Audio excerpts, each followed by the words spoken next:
The white gulls wheeled above the cliffs, the air was slashed with foam, the long tides moaned along the strand when Solomon Kane came home. He walked in silence strange and dazed through the little Devon town.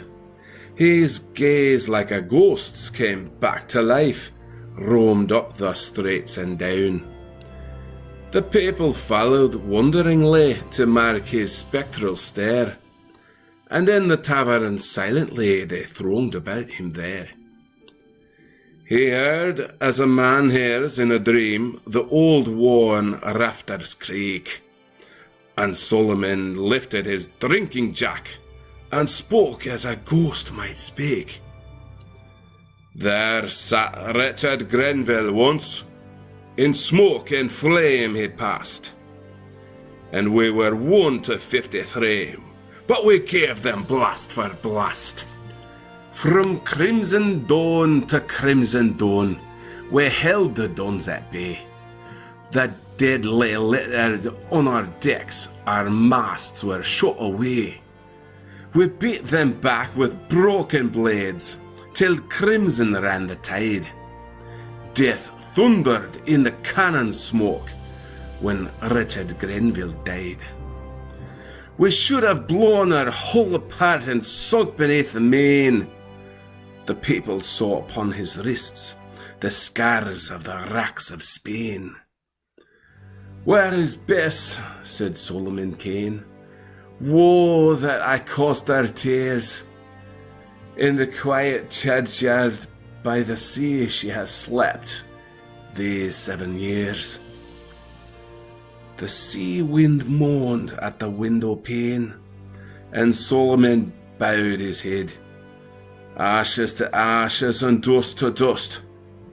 The fairest fade," he said. His eyes were mystical deep pools that drowned unearthly things. And Solomon lifted up his head, spoke of his wanderings.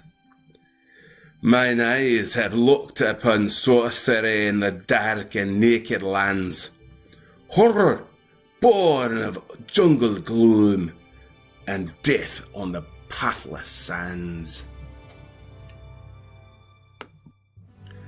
And I have known a deathless queen in a city as old as death, where towering pyramids of skulls her glory witnesseth. Her kiss was like an adder's fang, with the sweetness Lilith had, and her red-eyed vassals howled for blood in that city of the mad. And I have slain a vampire shape that sucked a black king white, and I have roamed through grisly hills where dead men walked at night. And I have seen heads fall like fruit in a slaver's barracoon, and I have seen winged demons fly all naked in the moon. My feet are weary of wandering, and age comes apace. I fain would dwell in Devon, now forever in me place. The howling of the ocean pack came whistling down the gale, and Solomon Kane threw up his head like a hound that snuffs the trail. Adown the wind like a running pack the hounds of the oceans bayed, and Solomon Kane rose up again, girth his Spanish blade. In his strange cold eyes a vagrant gleam grew wayward and blind and bright, and Solomon put the people by and went into the night. A wild moon rode the wild white clouds, and waves in white crests flowed, when Solomon Kane went forth again, and no man knew his road. They glimpsed him etched against the moon, where clouds on hilltop thinned. They heard an eerie echoed call that whistled down the wind.